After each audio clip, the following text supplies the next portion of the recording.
Amigas, amigos, me da muchísimo gusto saludarles este día y pues estoy contentísimo y les doy la bienvenida a nuestra y nuestros invitados, la doctora Aurea Maya, gran musicóloga mexicana, y al doctor Ricardo Miranda, otro gran musicólogo mexicano y que fuese director del Conservatorio Nacional de Música por una buena cantidad de años. Y también está con nosotros el maestro Ramón Romo, quien ha hecho una carrera muy importante como violista, como director de orquesta y quien fuese también director del Conservatorio Nacional de Música durante una importante época.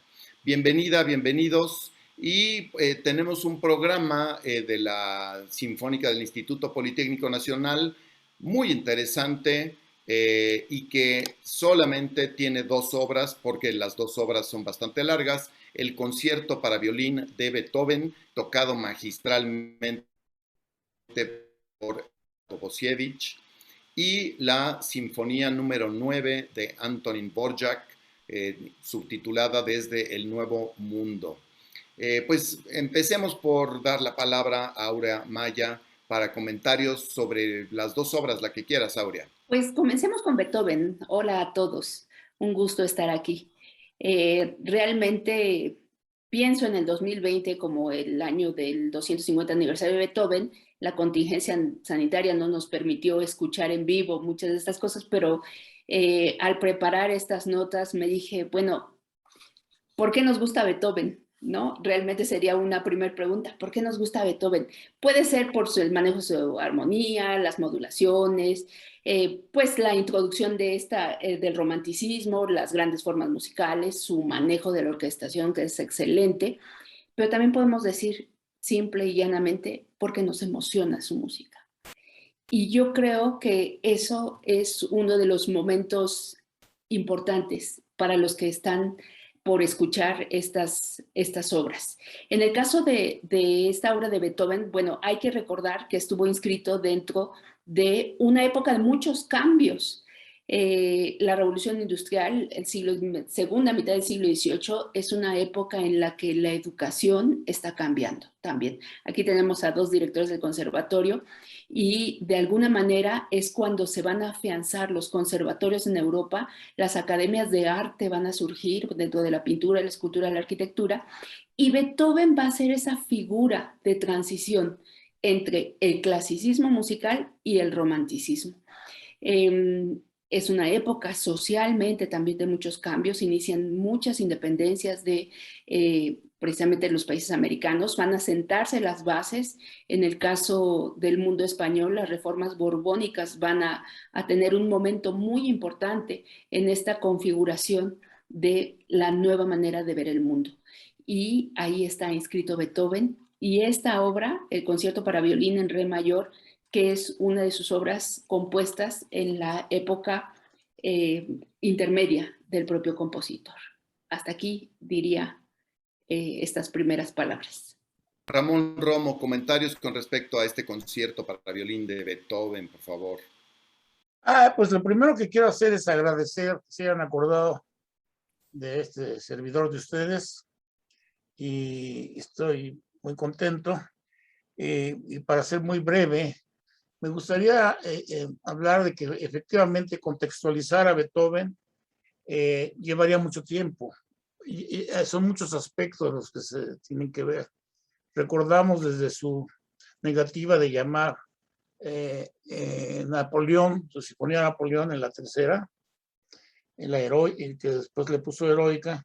Pero ¿por qué estoy haciendo esto? El concierto se estrena, que me parece que en 1804, por ahí, ¿no?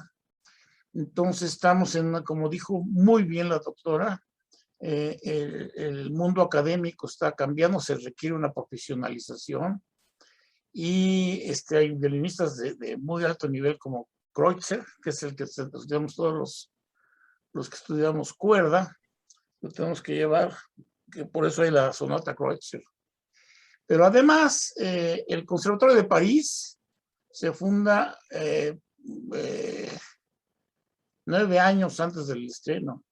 O sea que me voy por la línea que habló la doctora Aurea, pero quiero aumentar que ese espíritu libertario de Beethoven se permea. Ahora, me parece muy complicado hablar de música y porque es una invitación muy abierta al empirismo. ¿Qué quiero decir con ello? Que muchas veces, más que de música, entra a otro terreno que es el de la literatura. Por ejemplo, los 4 golpes que empiezan con el concierto de violín, del timbal, en re mayor, tam, pam, pam, pam, pam. Le han hecho muchas historias en las grandes biografías, como la de Zweig, porque Beethoven ha sido un favorito de los biógrafos. Pero yo lo que quisiera enmarcar desde un punto de vista muy técnico y muy concreto es que es un concierto, muchos le llaman el rey de los conciertos, y yo creo que, aunque me gustan muchísimo quizá otros, el concierto de Beethoven, todos los violinistas, los que hemos estudiado el violín, es un concierto de mucho respeto, porque la sobriedad con que está escrito, es decir, está lleno de arpegios, escalas, octavas, en fin, es el lenguaje que utiliza es un lenguaje que no perdona a un chambón. Es decir, tiene que estudiar, tener una técnica muy depurada y una sensibilidad muy aguda para poder abordar este concierto. Entonces, diríamos que es un concierto de mucho cuidado, y si es verdaderamente, yo creo, el que expone a cualquiera. Me gustaría hablar de eso, porque seguramente los colegas pueden seguir hablando de una época tan importante de cambio en esta época del 1800. Doctor Miranda, platícanos comentarios, pensamientos con respecto a esta obra, gran obra de Beethoven. Mira, yo quisiera retomar 2 de las cosas que han dicho aquí mis queridos amigos Aurea Maya y Ramón Romo, por separado, pero las historias se van entrecruzando y se van juntando. La primera es contar que del concierto de violín existen 2 versiones. Hay una segunda versión que es para piano, que tiene que ver con esa industrialización y con ese cambio en las condiciones socioculturales en las que la música se iba floreciendo al inicio del siglo XIX. Fue Muzio Clementi, el constructor de pianos italiano, pero que tenía una muy importante casa en Londres, una casa que vendía instrumentos y partituras, quien le propuso a Beethoven que hiciera la versión de piano. La versión original de violín se había estrenado poco antes. El concierto estuvo dedicado y pensado para un violinista muy singular que se llamó Franz Clement. Beethoven había escuchado al jovencito Franz Clement por primera vez cuando tenía 14 años. Era un violinista prodigio, un niño prodigio, y esa es seguramente buena parte de la explicación de la dificultad técnica de la que nos hablaba hace un momento el maestro Romo. Es decir, esta fue una obra pensada para un violinista extraordinario, fue estrenada en un concierto a beneficio del propio Clement. Y esto es curioso porque Beethoven tuvo una buena relación con este intérprete. Clement había estrenado, fíjense qué curioso, uno de sus propios conciertos de violín en el mismo concierto en el que Beethoven estrenó la Heroica. Y luego, además, Clement también le ayudó a Beethoven, creo que incluso tocó, eso no lo puedo asegurar, pero sí lo ayudó con Fidelio. Entonces tenían una muy buena relación, eran buenos colegas, y fue a él entonces a quien Beethoven le escribió el concierto. Después de que Clement lo estrenó, el concierto no se volvió a tocar, tal vez por esa dificultad, por haber sido dedicado a él, no sabemos bien. Fue así como Clementi, que había comprado los derechos de obras de Beethoven, le dijo, oye, pues vamos a hacer una adaptación para piano porque se va a vender mejor, ¿no? Ahí la cuestión comercial surge. Y el concierto se quedó olvidado, se quedó en silencio, hasta que ya muerto Beethoven, otro de los grandes prodigios en la historia del violín, Joseph Joachim, lo revivió también, ¿no? Después de varios años de que la obra estaba olvidada. Entonces, la obra siempre ha estado en manos de grandes virtuosos y, pues sí, es concebida desde su origen. Es una obra que es muy demandante para la parte del violín. Muchas gracias, doctor. Indudablemente uno de los más grandes conciertos para violín que nunca se hayan escrito y el único concierto para violín de este gran compositor. Y pues, ¿por qué digo que el único? Porque compuso 5 conciertos para piano, pero solamente uno para violín. Y esto puede ser porque él era pianista y no tenía ese dominio sobre el violín, y como pasa con muchos compositores, se asesoran de violinistas para poder escribir un buen concierto para violín. Y así lo hizo Beethoven, y colmó, más bien vació su creatividad para lo que escribiría para este instrumento y orquesta en este gran concierto. Pero bueno, vayamos ahora a la sinfonía número 9 de Antonín Dvorak, la subtitulada Desde el Nuevo Mundo.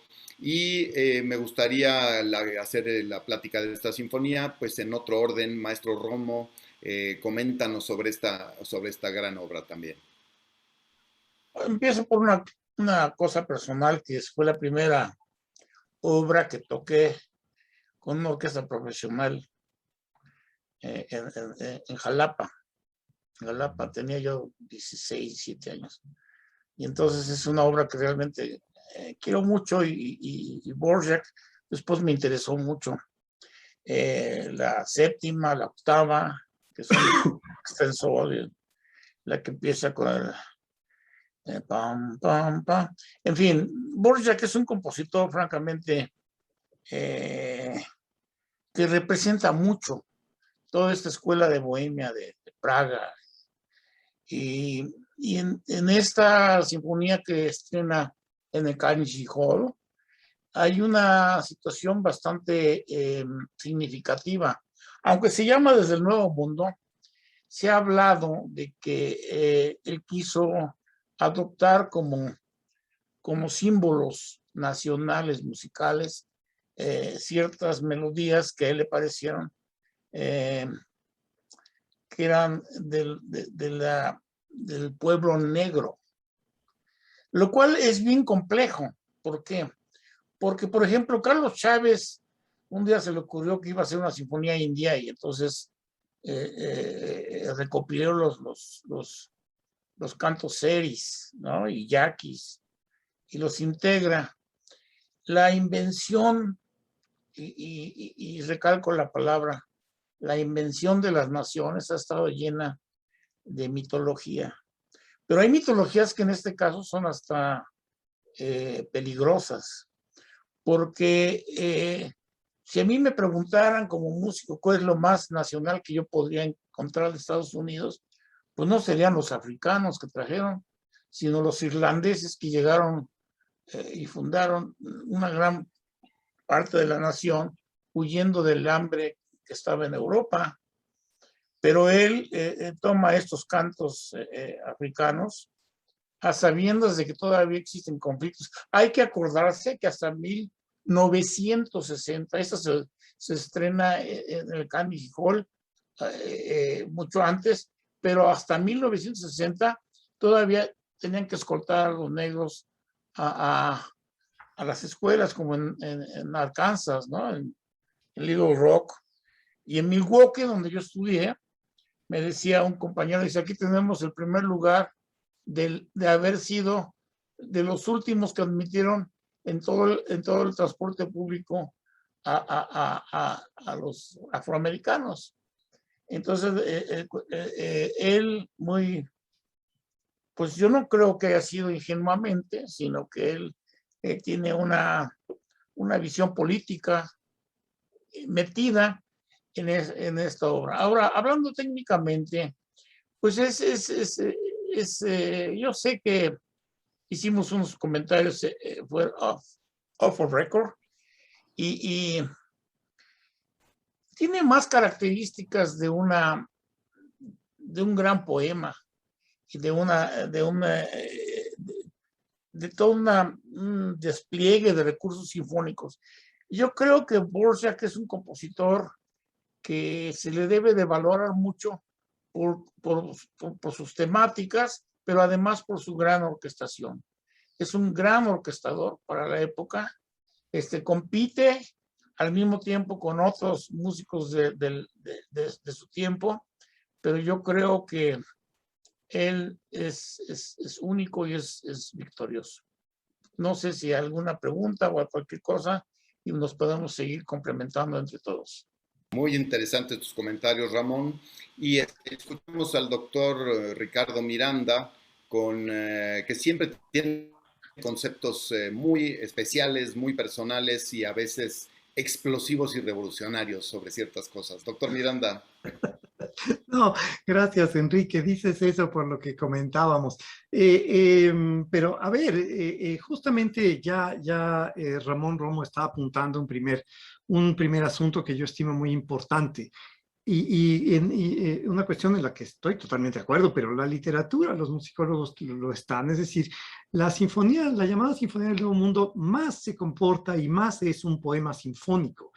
En términos técnicos, esto resulta fácil de explicar porque en el último movimiento se vuelven a escuchar muchos de los temas, muchos de los motivos que se escucharon en los movimientos anteriores, ¿no? Este es un proceso típico de Liszt, típico de Berlioz, si está vinculado con la larga historia de los poemas sinfónicos. Ahora, un poema sinfónico, ¿no? Lo que lo define es que cuenta algo. Los poemas de Liszt tienen una historia, los de Strauss ni se diga, bueno, todo poema sinfónico cuenta una historia. Si esta es la pregunta clave, si esta sinfonía fuera un poema sinfónico, ¿qué contaría? Y ahí tenemos dos testimonios breves, pero que leídos de manera conjunta pueden darnos una luz acerca de esto. A Dvořák lo entrevistaron los días anteriores al estreno. Y él explicó a la prensa neoyorquina que no esperaran una sinfonía, que esta no era en realidad una sinfonía, es decir, corroborando un poco lo que decíamos ya hace un momento. Y luego, en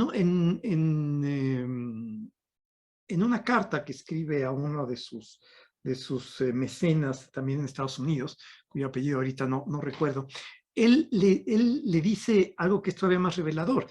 Dice que la música está escrita tomando como base apuntes que él hizo para una ópera que no ha terminado. Una ópera que se llama Hiawatha, sobre el poema épico de Longfellow, que es pues uno de los poemas fundacionales de la cultura norteamericana, ¿no? Es la isla Hiawatha, es la historia del indio bueno, ¿no? Del indígena bueno que vive allí en las grandes montañas y extensiones de los Estados Unidos. Él quería hacer una ópera sobre esto porque sus mecenas norteamericanos se lo habían pedido y se lo pidieron porque querían que Dvořák diera una muestra fehaciente de qué es lo que tenían que hacer los compositores norteamericanos para tener música norteamericana. Entonces, por ejemplo, ¿no? Hay efectos muy operísticos, no sé, Enrique, si vas a estar de acuerdo conmigo. Ese inicio dramático, no sé, una música más dramática, ¿no? Que el cuarto movimiento, ¿no? Ton, ton, ton, ton, ton, ton, ¿no? Esos son efectos de ópera, porque Dvořák estaba ya pensando en que esto se iba a convertir en una especie de tetralogía norteamericana, porque además acuérdense que para Dvořák, bueno, para todos, ¿no? El santo patrono de la ópera era Wagner, desde luego. Dvořák había tocado bajo la dirección de Wagner, cuando Wagner dirigió en Praga, así que lo conoció y tocó bajo su batuta. En fin, entonces tenemos, por ejemplo, el solo del corno inglés en el segundo movimiento, que es una música lánguida, pastoral, muy emotiva, y que está vinculada con el viaje que hace Hiawatha con su recién casada esposa a lo largo del río, ¿verdad? Enmarcada en la naturaleza prístina, pura de la Norteamérica lejana. Y esa sería la música que acompaña el viaje en el río, ¿no? Por eso es una música lánguida, una música pastoral, una música sumamente evocativa.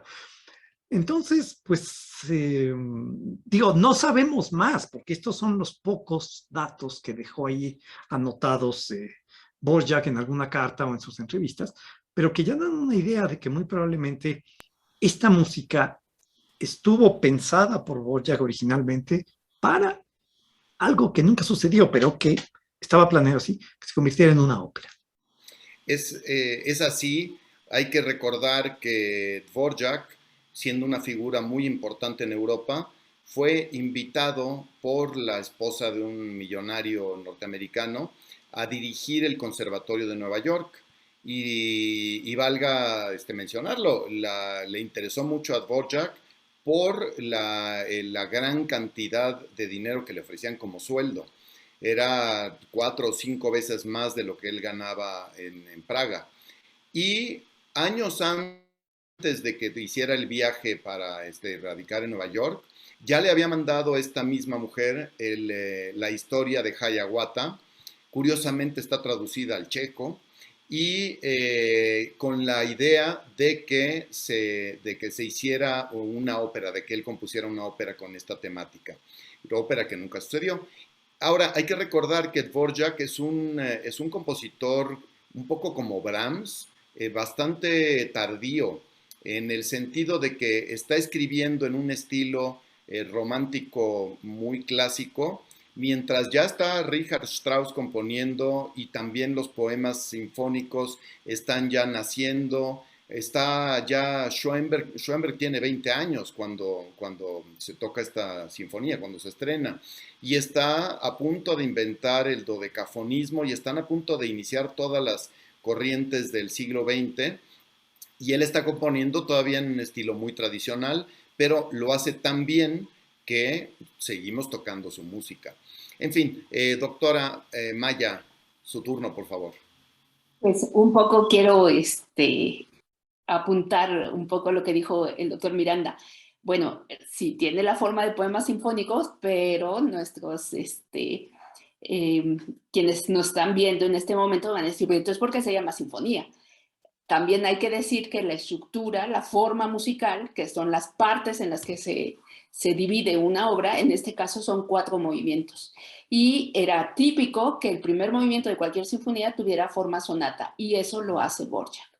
¿Qué es lo que introduce? Esto es muy importante. Él hace esta obra cuando está siendo director del Conservatorio de Música de Nueva York, y hay muchas leyendas alrededor de esta sinfonía, ¿no? Que pasó un alumno y que estaba cantando un espiritual o un alumno afroamericano. ¿Y él de dónde venía? Venía también de una corriente del nacionalismo checo, ¿no? Retomar las raíces folclóricas, los cantos populares, y en este sentido Dvorak, que es lo que dice, bueno, me trajeron acá ganando una cantidad tremenda de dinero para que yo inicie, digamos, el nacionalismo, una especie de estilo nacional para la música estadounidense. Un país, Estados Unidos, que se estaba formando, que estaba consolidándose. No olvidemos otra vez el contexto. Ahora está la segunda revolución industrial. Ya el petróleo ha sustituido el vapor y ya comienza una modernidad más cercana a lo que nosotros estamos viviendo. Estados Unidos no tenía una tradición propia, estaba buscándola, y la busca a través de estos extranjeros que llegan. Había todo un mundo en la ópera en ese momento en Nueva York, finalmente es una de las casas de ópera más importantes. ¿Y cómo se entiende la modernidad? Eso es algo muy importante. ¿Qué es ser moderno? Tomar las formas de refinamiento, saber tomar una taza, usar los cubiertos, o ir a una sala de conciertos, vestir un traje muy elegante.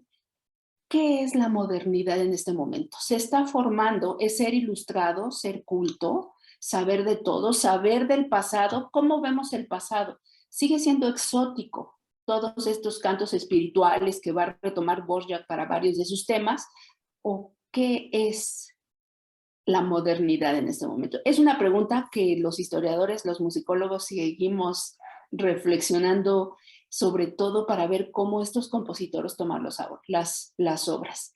Yo diría, me aventuraría a decir que el cuarto movimiento, que nos tarareaba el doctor Miranda, que no lo haré yo, muy famoso, ya no lo decía Ramón, ¿no? Que aparecía en varios programas, yo diría actualmente hay alguna cortinilla con este tema en la televisión mexicana, podría ser finalmente ese reflejo de la modernidad.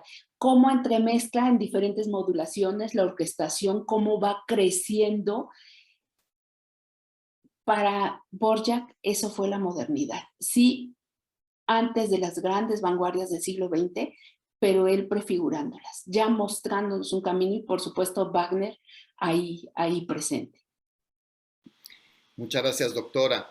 Y antes de que concluyamos, pues decir que ese solo de inglés que mencionaba el doctor Miranda, se dice que lo tomó de Dvorak, tal vez la idea, tal vez la misma melodía, de algún gospel.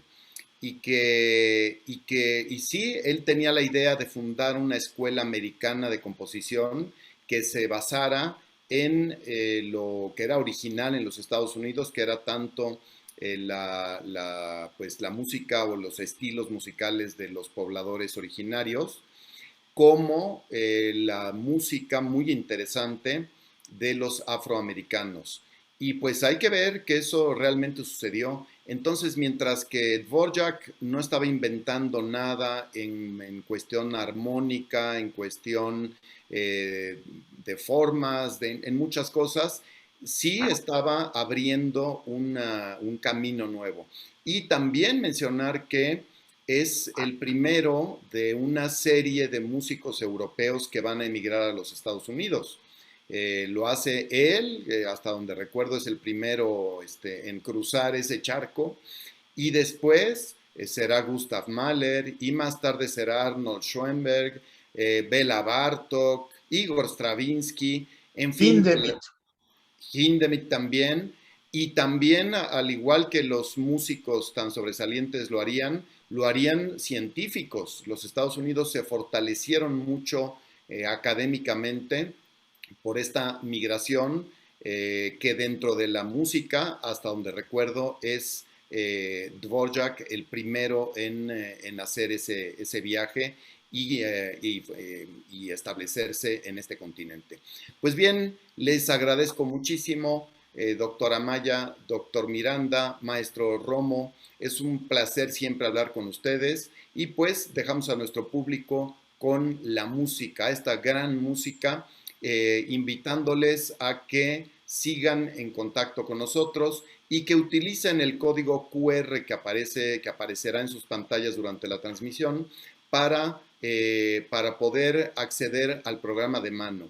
Ustedes ponen su cámara en el código QR y les aparecerá el programa de mano con todos los datos de la solista, de la orquesta, notas al programa y demás. Pues que disfruten esta gran música y sigan en contacto con nosotros a través de las redes sociales de la Dirección de Cultura del Instituto Politécnico Nacional. Soy Enrique Barrios, orgulloso director de la Orquesta Sinfónica del Instituto Politécnico Nacional, quien toca magistralmente estas obras. Muchísimas gracias, buen día.